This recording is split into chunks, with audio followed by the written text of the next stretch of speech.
ओम नमस्कार जी गुरु जी। ओम नमस्कार जी गुरु जी। जी बेटा कोई बात नहीं आने दो। जी बेटा कोई बात नहीं आने दो। बेटा रुको। ओ भैया पीली मैया सब रुक जाओ। तो चलिए शुरू करते हैं। मैं मेरा सवाल है गुरु जी कि राधा कौन थी और कहाँ लिखा हुआ है उनके बारे में? राधा कौन थी? हाँ। और कहाँ लिखा है? ब्रह्म वैवर्त पुराण में लिखा है, गर्ग संहिता में लिखा है, अन्य पुराणों में लिखा है कि राधा भगवान श्री कृष्ण की पत्नी है। उनका विवाह कब हुआ था? उनका विवाह गर्ग संहिता के अनुसार जब भगवान की आयु लगभग 7 वर्ष की थी तब भगवान का विवाह यहीं भांडीर वट में हुआ था। हमारे जो मनुस्मृति है और वेदों में बाल विवाह निषेध है। मनुस्मृति में और वेदों में हाँ। बाल विवाह निषेध है हमारे यहाँ पर। हाँ भाई पहले बाल विवाह ऐसा नहीं होता बेटा। पहले विवाह हो जाता था और विवाह होने के बाद बहुत टाइम बाद विदाई होती थी। सुना है परंपरा? जब लड़की और लड़का मैच्योर हो जाते थे तब उनकी विदाई होती थी। सुना है ये बात अपने पूर्वजों से? सुना तो है पर हाँ, फिर मनुस्मृति में वेदों में ऐसा लिखा नहीं हुआ है। क्या नहीं लिखा? कि बाल विवाह करना चाहिए मनुस्मृति। भाई बाल विवाह की परंपरा आज बनी है हमारे यहाँ। बाल विवाह इत्यादि हमारे यहाँ जो विवाह परंपरा थी वो विवाह टाइम से हो जाता था और टाइम से विवाह हो जाना सही भी है। आज जितने भी केस लड़का लड़कियों के भागने के हैं वो समय से विवाह ना करने के हैं। इसलिए भगवान पहले जैसे हमारे दादा दादियों में भी विवाह हो जाता था, लेकिन जब लड़की समझदार हो जाती थी तब उसका विदाई बाद में होती थी। ये परंपरा रही है। मैंने ब्रह्म पुराण में पढ़ा है कि राधा जी है ना जो कृष्ण भगवान थे यशोदा मैया थी, उनके भाई की घरवाली का भी नाम राधा था। ये ब्रह्म पुराण में खुद मैंने पढ़ा है गुरु जी। राधा नाम तो बहुत लोगों का हो सकता है, उसमें क्या है, पर जो राधा से भगवान का विवाह हुआ वो वृषभानु नंदिनी है। पर गुरुजी महाभारत में राधा जी का कहीं नाम नहीं आता है। किसका? राधा जी का कहीं नहीं नाम ना। बेटा महाभारत पढ़े हो पूरा? हाँ। कितने श्लोक हैं महाभारत में? श्लोक तो काफी हैं। कितने? जो आर्य समाज वाले में उनमें लगे और जो गीता ग्रुप प्रेस वाले वो अलग। हाँ तो कितने बताओ ना, कितने खंड है बताओ? गीता प्रेस गोरखपुर में जो महाभारत छपी उसके कितने खंड हैं? मैंने जो भीष्म पर पढ़ा है ना उसमें केवल भीष्म पर में पढ़ लिया और क्या, तो उससे सब पता लग जाएगा। गीता जी में भी कृष्ण भगवान ने जो कहा उन्हीं कृष्ण भगवान पुराणों के हिसाब से जो कृष्ण वो अलग है, गीता जी के हिसाब से वो कृष्ण अलग है। ले अच्छा ज्ञान लेके कहाँ से आए हो ये वाला? जो गीता कही कृष्ण अलग हैं और दूसरे कृष्ण कौन बता रहे हो? तो पुराण वाले कृष्ण वो भी अलग हैं गुरुजी। ये कहाँ सीख लिया आपने? कौन कचरा भर दिया आपके दिमाग में? कचरा गुरुजी नहीं, मैं भी काफी दिन से पढ़ रहा हूँ। क्या पढ़ रहे हो? क्या पढ़ रहे हो? मैं गीता जी पढ़ता हूँ प्रतिदिन, हनुमान चालीसा। गीता जी में कितने श्लोक हैं? 700 श्लोक हैं। पहला श्लोक बताओ। संस्कृत बनाने हिंदी बता सकता हूँ। हाँ हिंदी बताओ। जो युद्ध स्थलों के बारे में बताया गया अर्जुन को, वो जो वो ध्यान नहीं आ रहा मेरे को, ध्यान नहीं आ रहा है और पढ़े पूरी हो और क्या, तो फिर उल्टा पढ़ लिया आपने? उल्टा नहीं गुरुजी, तो सीधा बताओ। आपको मैं बताऊं गुरु, मैं प्रतिदिन सुनता हूँ, 1-1.5 साल हो गए प्रतिदिन। जो पुराणों में कृष्ण है वही गीता वाले कृष्ण है। कृष्ण 2 नहीं है, नारायण ही कृष्ण है, एक कृष्ण है। काहे तुम रायता फैला रहे हो कि 2 कृष्ण और 3? कहाँ पढ़ लिया? किस पुराण में पढ़ लिया कि 2-4 कृष्ण के बारे में? झूठ ही फैलाए जा रहे हो। झूठ ऐसे तो कितने हिंदुओं को तुम खुद बरगला दोगे। नहीं गुरुजी, खुद मैं कृष्ण भक्त हूँ। हाँ तो फिर काहे 2 कृष्ण की बात कर रहे हो जब कृष्ण एक है? अब वृंदावन में तो एक राधा रमण जी हैं और एक बिहारी जी हैं। अब आप कहो कि वो अलग है, वो अरे भैया नाम अलग है तो दोनों कृष्ण एक ही। क्योंकि कृष्ण जी की धर्मपत्नी उनका नाम रुक्मिणी था। हाँ तो उनका नाम आना चाहिए, उनके साथ में राधा जी का नाम क्यों होता? अरे ये बात कई बार कथाओं में हम इसका उत्तर दे चुके। कथा सत्संग करते हो? हाँ सुनता हूँ मैं। हाँ कई बार, हजारों बार इस प्रश्न का उत्तर बता चुके हैं। सुनता हो तो समझ में आए। राधा भगवान श्री कृष्ण की पत्नी तो है, पर पत्नी है पर सबसे अधिक प्रेम की प्रतिमूर्ति है। तो प्रेम को भगवान ने अपने साथ जगह दी समाज को यह मैसेज देने के लिए कि जो प्रेम करेगा वो मुझे पाएगा। प्रेम किसकी तरह? राधा रानी की तरह। प्रेम की प्रतिमूर्ति श्री राधा रानी है। और रुक्मणी कौन? आपके गुरु जी के पिताजी ने भी टीका लिखी है, उसी पुस्तक को भी मंगाया जाए। अगर उसमें राधा शब्द हो मैं मुंह नहीं दिखाऊंगा। विश्वनाथ चक्रवर्ती बता दे, अनुचार प्रकाश का बता दे, चूर्णिका कार बता दे और छोड़िए उन बातों को। ऐसा हो ही नहीं सकता। अर्थ का अनर्थ है। नहीं, हमको कष्ट यह है कि हमको बोलना पड़ा बीच में, क्योंकि अगर अनिरुद्धाचार्य की जगह ये बात और कोई बोलता तो मैं कतई नहीं बोलता। देखिए अनिरुद्धाचार्य जी इस समय टीवी पर छाए हुए हैं, लाखों लोग इनको सुन रहे हैं, तो ये तो यही समझेंगे ना कि अनिरुद्धाचार्य बोल रहे हैं। इसलिए आपके द्वारा कोई अपशब्द नहीं निकलना चाहिए। मैं आपसे वंदन करता हूं, कभी कोई अनर्थ करना हो तो विचार करके करिए। भागवत जी के 8वें स्कंद के 10वें अध्याय में लोग कहते हैं भागवत जी में राधा का नाम नहीं है, राधा का नाम नहीं है। ये लोग गलत कहते हैं, जो भी कहता है गलत कहते हैं। लिखा हुआ है, मैं आपको श्लोक दिखा रहा हूं। भागवत जी के 8वें स्कंद के 10वें अध्याय में श्लोक नंबर 40 है। लिखा है उद्यतायुध दौरदंडई राधावंतो भटान मृधे। राधावंतो लिखा, स्पष्ट लिखा गुरु जी। ऐसा है, नाश मत करिए। आधावंत है, आधावंत में दौड़ते हुए या संधि हो गई है गुरु जी। नहीं नहीं, ये गलत बात है। आप जो है आयुधों को लेकर के आधावंत। गुरु जी हम तो आपके दास हैं। मत कीजिए ना। हमारे गुरु जी कहते हैं अयम अनर्थ ना गुरु जी इसका अर्थ तो सुन लीजिए, इसका अर्थ तो सुन लीजिए। अब जब राधा बता रहे हो, सुनिए सुनिए गुरु जी, इसका अर्थ है राधा वंतौ भटान मृदेश का अर्थ गुरु जी ने बताया हमें। गुरु जी ने, हमारे गुरु जी, कोई गुरु जी नहीं बता सकता। हमारे गुरु जी कहते हैं बिल्कुल नहीं बता सकते, क्योंकि जब आप राधा बनाओगे तो सर्वे कहाँ जाएंगी? गुरु जी, उद्यता युधई ही।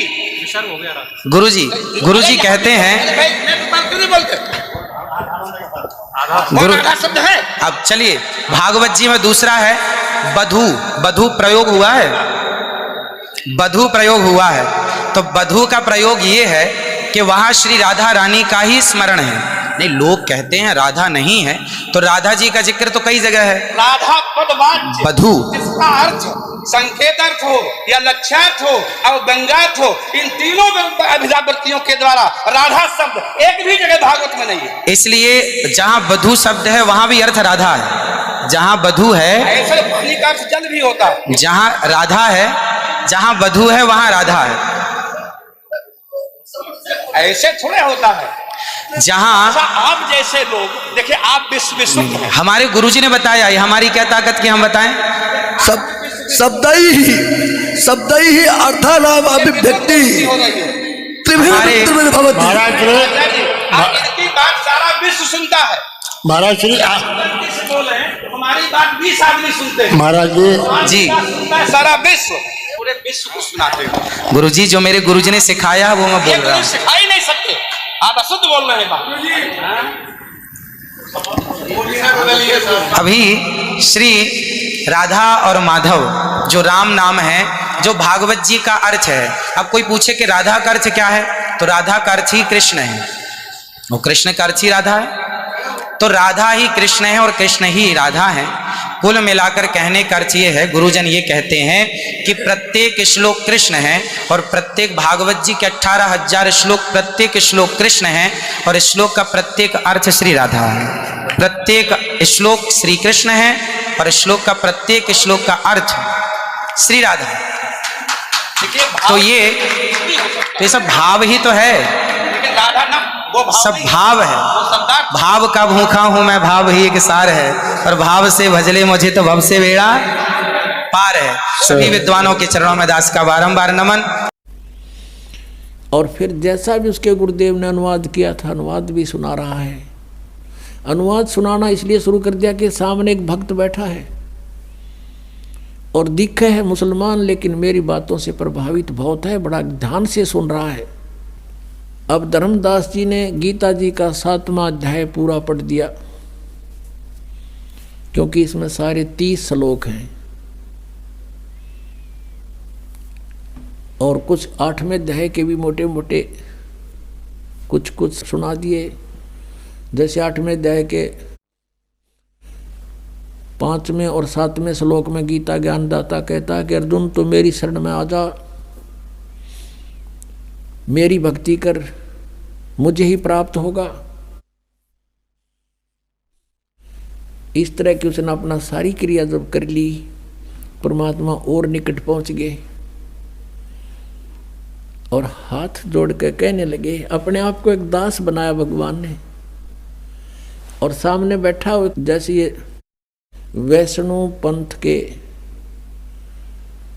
जो उपदेशी होते हैं, एक कंठी रखते हैं गले में, एक तुलसी के मणिये की एक माला और तिलक माथे पे, और एक धोती कुर्ता सा बस वैसे लपेट लेते हैं कपड़ा सा। ऐसी वेशभूषा बना रखी, वो सन्यासी वैराग ले लिया उसने, यानी अपने गुरुदेव जी से एक साधु का रूप बनवा लिया। क्योंकि 60 साल का से भी ऊपर उम्र हो गई थी। एक लड़का था, वो अपना कारोबार संभाल रहा था, तो वो अपना भक्ति मार्ग पर चल पड़ा था। भगवान ने, परमेश्वर ने करबद्ध होकर कहा कि हे वैष्णव साधु, हे महात्मा जी, मैं सब जगह भटक लिया, मेरी शंका का समाधान नहीं हुआ। अब धर्मदास जी फूल गया। अकबोल भक्त, क्या समस्या है तेरी? कि मुझे एक प्रश्न का उत्तर नहीं आया, किसी ने नहीं बताया। क्या? कि कौन ब्रह्मा का पिता है, कौन विष्णु की माँ, और शंकर का दादा कौन है? हमको दे बता।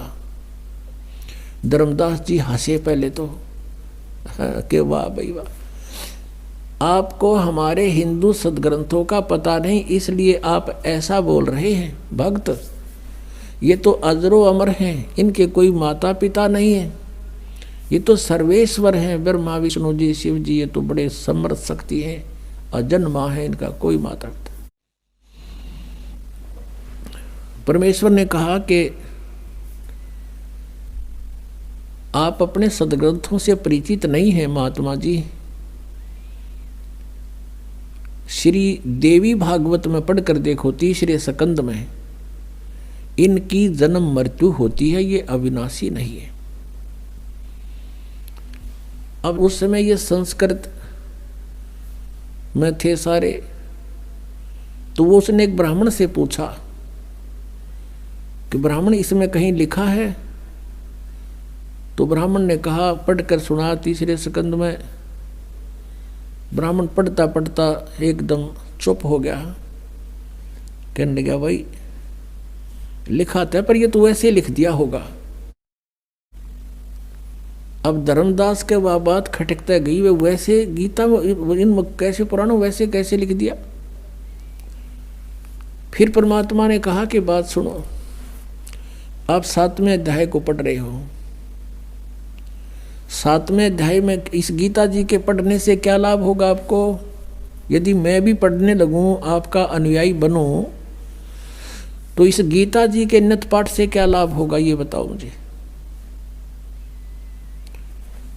धर्मदास जी ने कहा कि इससे ये मोक्ष होता है। एक राजा ने पढ़ी थी, उसको संतान होगी, एक ने ऐसा पढ़ा था, उसको ऐसे हो गया। परमात्मा ने प्रसन्न किया कि किसी एक किसान का पुत्र था, एक किसान था, उसके वृद्ध अवस्था में एक पुत्र प्राप्त हुआ इकलौता। अब किसान ने सोचा कि मेरी मृत्यु के बाद कहीं ये पुत्र मेरे व्यवसाय से अपरिचित ना रह जावे, मैं ये युवा होगा तब तक मेरी मृत्यु हो जाएगी। उसने अपना सारा अनुभव एक बही में लिख दिया पैड पे, और कहा बेटा जब तू सियाना हो जा, बड़ा हो जा, खेती करने लगे, तो मेरे इस लेख को अवश्य पढ़ना। अब वो किसान का पुत्र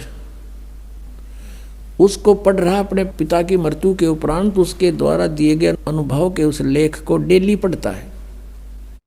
तो उसको डेली पढ़ने का क्या उद्देश्य है उसका? परमात्मा कहते हैं उसका उद्देश्य यही होगा ना कि उस जैसे पिताजी ने कहा वैसे बीज बोए, वही कणक बीज है, उसका उसी तरह उसी सीजन में उसकी बिजाई करे और उसी तरह समय समय पर उसमें सिंचाई करे। कहा जी हाँ बिल्कुल ऐसा ही है, और उसका फायदा क्या लिखने का? और वो गेहूं के स्थान पर तो भांग बोए, गेहूं के बीज के स्थान पर भांग बो रहा हो तो कैसा है वो किसान? अगो तो मूर्ख है, मूर्ख है तो वही बोनी तो लिख रखा है, लिखा हुआ उसमें। तो भगत जी जो आपकी गीता जी में लिखा है, आप वही बीज बोगे, वही शास्त्र अनुकूल साधना करोगे, वही नाम जाप करोगे तो लाभ होगा। बीज भक्ति का नाम है, और बाकी जो धार्मिक क्रिया है ये खाद और पानी सिंचाई है। तुमने बीज ही गलत बो रखा है। गीता जी में कहीं पर है हरे राम हरे कृष्ण, कृष्ण कृष्ण हरे हरे, सीताराम राधे श्याम, राधे राधे श्याम मिला दे, ओम नमः शिवाय, ओम भागवते वासुदेव नमः, है तेरी गीता जी में कहीं लिखा? रख नहीं, फिर तू इन रट्टा लाने लग गया तो उस किसान के मूर्ख पुत्र से कम है।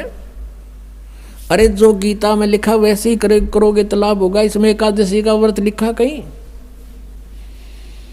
6 अध्याय के 16वें श्लोक में मना किया है कि अर्जुन ये योग यानी साधना भक्ति ना तो अधिक खाने वाले की और ना बिल्कुल ना खाने वाले की कभी सफल नहीं होगी। बिल्कुल ना खाना व्रत रखना एकादशी का, सारा दिन भूखे मरते हो तुम। अब गीता पढ़ता उसने रखी थी, गोट रखी थी धर्मदास जी ने, परमात्मा की एक एक बात छाती में लागे थी। अरे तू गीता जी को सिरोधार्य मानता है, भगवान के आदेश विरुद्ध तू साधना कर रहा है। 16वें अध्याय के 23वें श्लोक में लिखा है शास्त्र विधि को त्याग कर जो मनमाना आचरण करते हैं उनकी ना गति होती, ना उनको कोई सिद्धि प्राप्त होती, ना उनको कोई सुख होता, यूजलेस।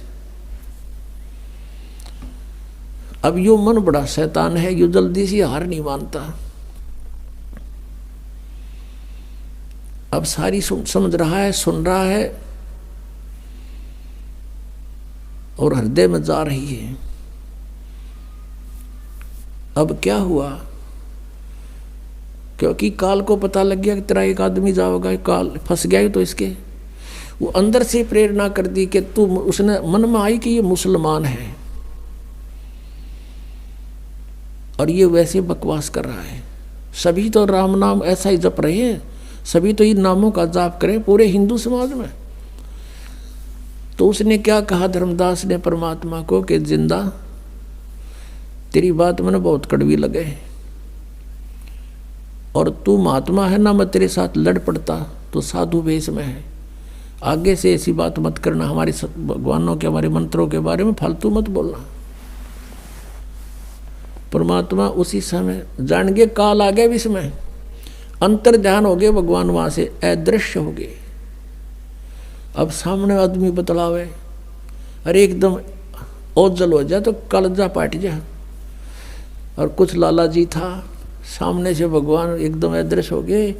उसी समय उसका तो धक्का सा लगा और उसने सोचा, देख सारी सच्ची बात बताओ थे, सब सत्य सत्य बोल रहे थे, मेरे भाग फूट गए। ये तो कोई फरिश्ता था, कोई भगवान का भेजा हुआ दूत था, मैंने बड़ी गलती करी और सब बातें सही कह रहा था।